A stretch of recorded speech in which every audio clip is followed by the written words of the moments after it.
Cost Plus Outdoors here, JC. Welcome. Glad everyone's here. Hope everyone's staying safe. Our topic tonight is FatWood, Ferro Rods, just one, and alternative resources to start a fire. Does everyone carry FatWood? I always get comments from people and they go, why would you buy FatWood? Because we don't have any FatWood. Everything we have here is 2 foot tall.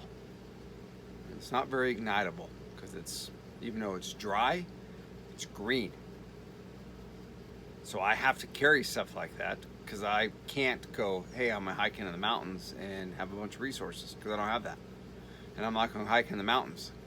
The only time I get to the mountains around here is I got to drive to them, which they're a long ways away because we're flat, we're desert, and most mature thing is 2 feet tall. I'm exaggerating. Anyways, we're going to talk about Yuko Titan Fire Striker Ferro Rod. We're going to talk about FatWood, why I think it's important to carry. And we're going to talk about ProCamp Fire Starter, little plugs. Thank you for being with us. Let's get to it. All right, FatWood. We don't have a lot of FatWood where we're at, but I always carry some in the pack, and not necessarily these size sticks. They're actually smaller. So anyways, what I've done is I've shaved this one down and I put it here into a pile, as you can see. Love smelling FatWood. But I think it's important to carry.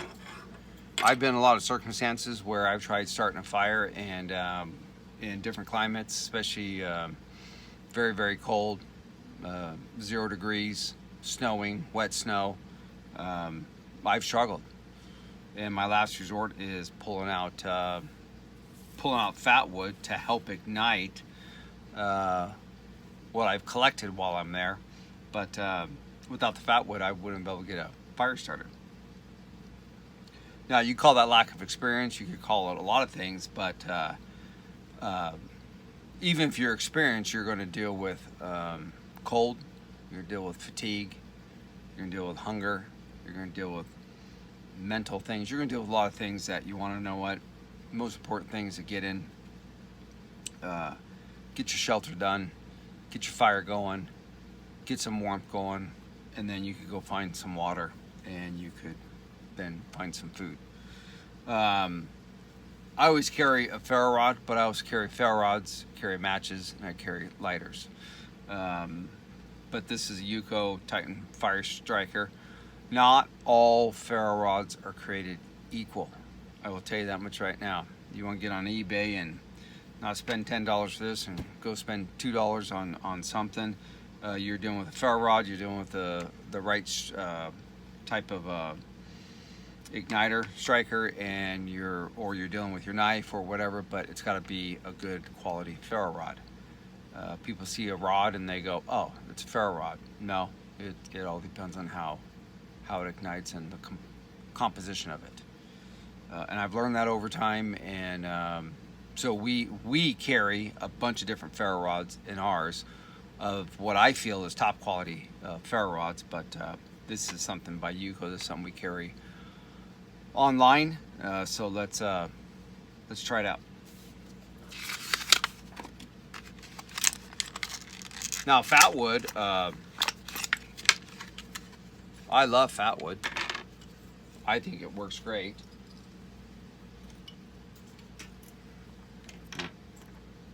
Put a few small pieces here.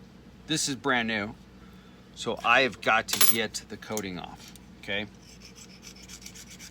And if you don't get the coating off,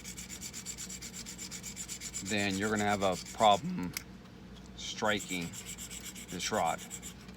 Now, the other thing you gotta be careful of, especially if people who are in humid, wet climates, is you've got to make sure that this thing does not start to deteriorate because you have the coating off. And so I would be cautious of that too. When you're done, I just take a black marker Sharpie.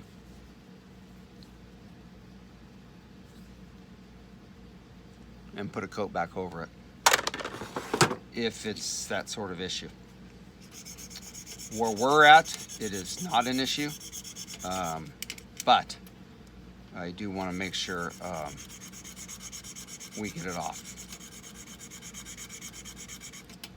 Okay, and we're working, we don't need to do the whole thing, we're just going to work in a little section here.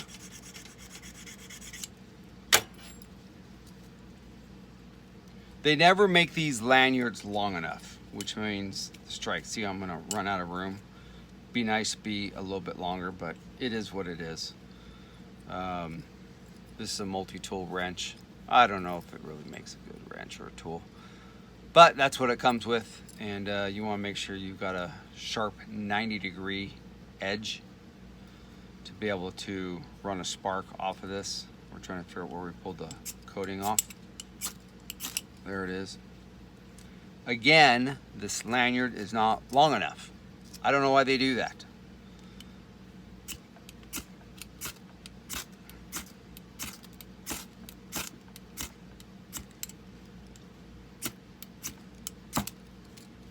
And that is the problem with the lanyard.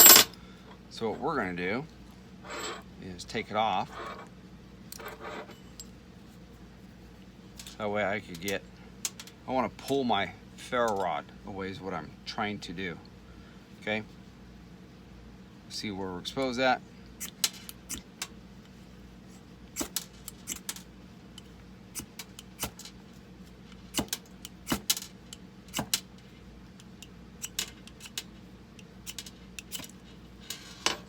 And we have spread this all over the place. Again, this is the blooper channel. We're also gonna have the blooper channel out. Now this is the first time I have used this, and I'm really don't like it, so I'm gonna reach for something that I made.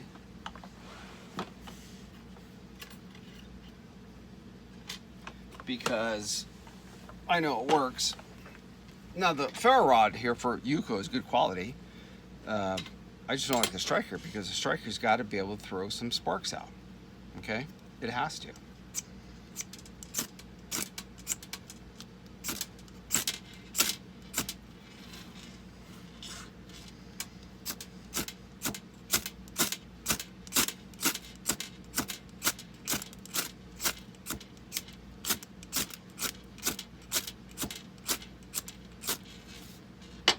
So what happens with your FatWood is eventually it gets too dry. When it gets too dry, it is not going to ignite. And some of my FatWood has been sitting around, and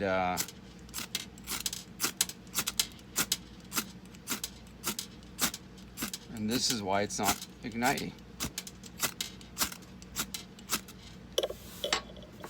So we'll move that off to the side.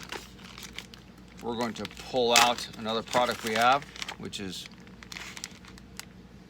Program Tech, some fire starter plugs.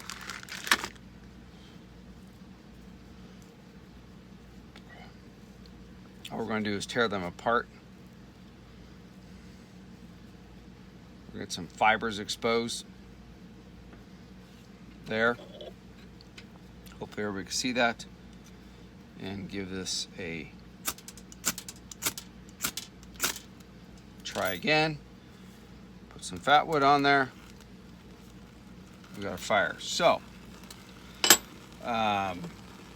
interesting little experiment, right? Like I said, I'm not going to edit anything because I'm just not going to do it. If I've got stuff laying around and I'm trying to show you something and for some reason it doesn't work, then it doesn't work because it's laying around, and you got to be careful. So you got to take that into consideration. These fire plugs, though, these plugs, I call them fire plugs, they've always worked. It almost seems like they never run out, and granted they are new, and so they're still a new product.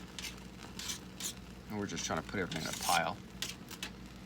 And if I were to out doing a fire, I would take some of this FatWood and I would put it here, get it ignited, which is right on top of the plugs. And you can see every time I stir those plugs up, right, it gets going again. And here's some other type of FatWood. And there's some other type. So interesting, what we run into here is the FatWood shavings didn't ignite. Now a couple things happen too. If the spark's not hot enough, just because it's sparking doesn't mean it's going to ignite. It depends on how hot the sparks are. And that has a lot to do with the rating of the ferro rod, and you'll see that when you're looking around for ferro rods. You'll see this thing ignites here, this thing ignites there, 15,000, 20,000, whatever it is. It's going to give numbers that tell you how it does. So FatWood's doing good as a bulk. Okay, we're going to put that out there, put that off to the side, get things spread out. Interesting though, huh? So what ignited? The plugs did. So that means I need to maybe take some of my FatWood, get it back in the sand, get it back into moisture, and get some moisture back in there, because that's what it lives under. It lives under a moisture content, and once you extract it from there, then it's no longer in that moisture content. So that's not good, right? And if I go in here, I take this plug. Let's just mess around now. Okay.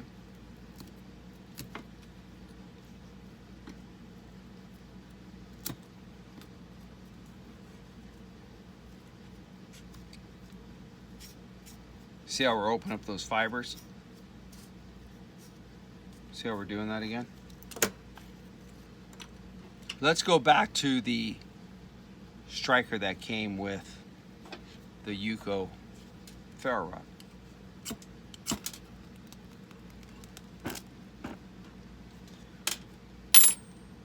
And let's go back to the homemade striker.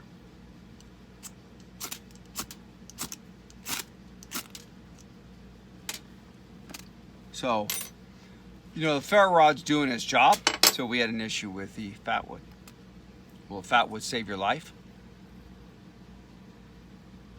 Obviously not. That's why we carry several different type of products, materials to start a fire. All the way from a ferro rod to a lighter, matches, FatWood, ProCamp Tech fire plugs, whatever the case is.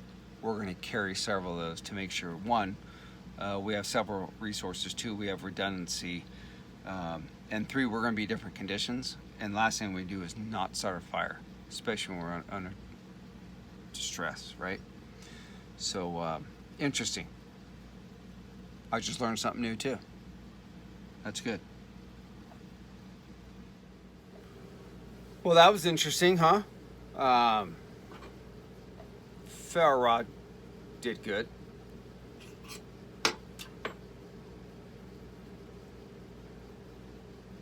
Don't necessarily like the striker. You probably have to do some modifications to it. Get that spline on there, more of a 90 degree. No rounded edges, as I can feel.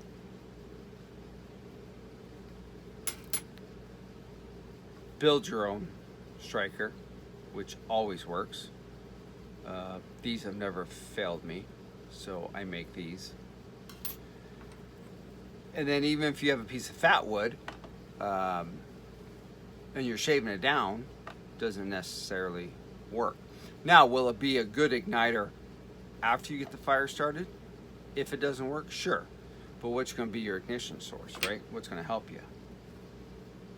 Fire plugs. I have numerous different type of material like this to be able to start, and it's never failed me. Has a FatWood failed maybe before? Yes, it has. So the FatWood, once you harvest it and bring it out, and if it sits around, it's going to dry out to the point where it's no longer going to ignite unless you ignite with a lighter, with a match or something like that, but not with a ferro rod. I always start the fires out with a ferro rod, always first. From there, I start right on down the list. Get the lighter out next, get the matches out next, whatever the case is. I always start with the ferro rod. Practice, practice, practice, right? But interesting what happened here with the FatWood, that it didn't ignite, probably because it dried out, and just because it's dry doesn't mean it's going to ignite. I've had a lot of wood that's dry, but doesn't. You got to make sure you have the right ignition source. So, anyways, ferro rod worked. I like that. It looks like. Let's see before I talk.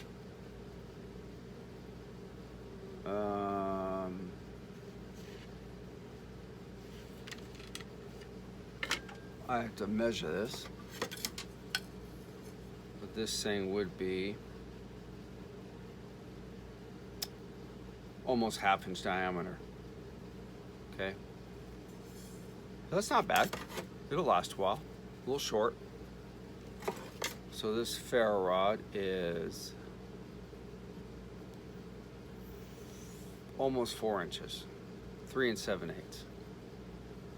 Almost 4 inches.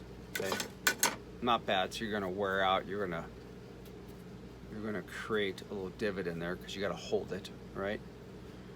I put a lot of my ferro rods into FatWood wood to make a handle, or into the waxwood stick, and that way you're able to strike across. You can kind of see the distance I was striking at, right? It's in a shorter distance.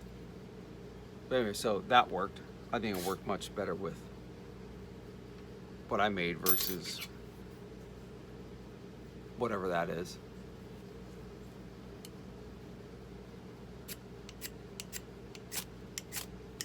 Yeah. Doesn't work. That works. That's why I make them. We use a soft steel crap and stuff like that. And I'm carrying this product just so you know, but I'm just telling you how it is, okay? Just because you buy a good quality product doesn't mean all the components within are going to work. So what I do is I punch a hole in here, in the one I made, and I'd clip it into here, and I'd send that to you too. And this would already come with it. It's just pretty. All right, I don't need pretty to save my life. I need good hardy stuff that's going to save my life. So sometimes you buy something and part of the product is, part of it's not. Simple as that. Yuko gets a phone call from me. What's today? Saturday? Yuko gets a phone call from me on Monday. All right. I don't like stuff like that when it doesn't work. Of course, his stuff always works. I don't know what he puts in it. Drugs, crack, or whatever. Waxwood stick, fat rope stick. He used to have this one product in a can. Let's see. You can't even buy it anymore.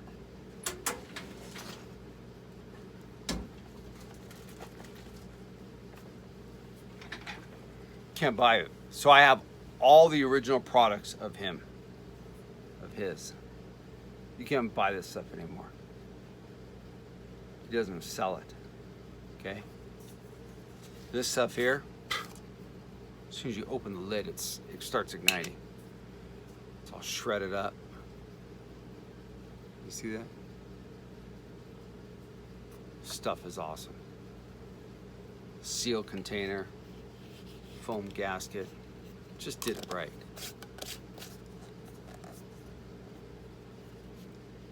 And that's how it came. Doesn't sell it anymore. It's gone. It's okay. You can replace it with other stuff. More compact stuff. his products are constantly improving, which is great. I saw this is cool in a tin though, huh? You know, fire starter on one tin, chew in another tin. It's okay though. Take a couple of these out of a bag, carry them with you. They'll look nice, believe me. I've had them in rain, snow, whatever. I'd still carry FatWood though. FatWood's good, nothing wrong with it. Helps the foundation of the fire. Doesn't weigh anything. You're gonna carry little small pieces like this. This is just shape it is because I've shaved it down. There's a little bit bigger stick. Anyways, that was fun though. Learned a little. Again, I don't edit in my videos, so if you're looking for some fine-tuning videos, don't come here. I want to show you guys everything that's going on, right, wrong, or indifferent, whether the product's work or not, and I'm gonna back up stuff right behind me to be able to show you, hey, this is what works or whatever. Doesn't mean I don't believe in the product, just part of the products that sometimes don't work. That's okay. I got a really nice truck. Think I like everything on it? Nope, I don't. I like 95% of it, but there's 5% I don't like. That's just how products go, right? That's why we have to be able to understand what they do, practice with them, improvise with them, carry alternatives, and that's what makes our kits complete. And that's key. And it's a lot of the stuff I learned on my own. A lot of the stuff I was shared by others. This here I did on my own though, and you've got to be able to have iron steel. And people go, oh, you could use your knife on a ferro rod. Totally agree with that. I totally agree with that. I think it's awesome. But last thing I want to do is use my knife because it would wear on it after a while. So if I can make these, which are inexpensive and relatively easy to make, then I'd rather do this, clip it on with a lanyard and save the back of my knife or whatever. The only thing I can only see is taking your knife, striking it, and then your knife hits something before you know it, you're going, holy shit, just ruined my blade.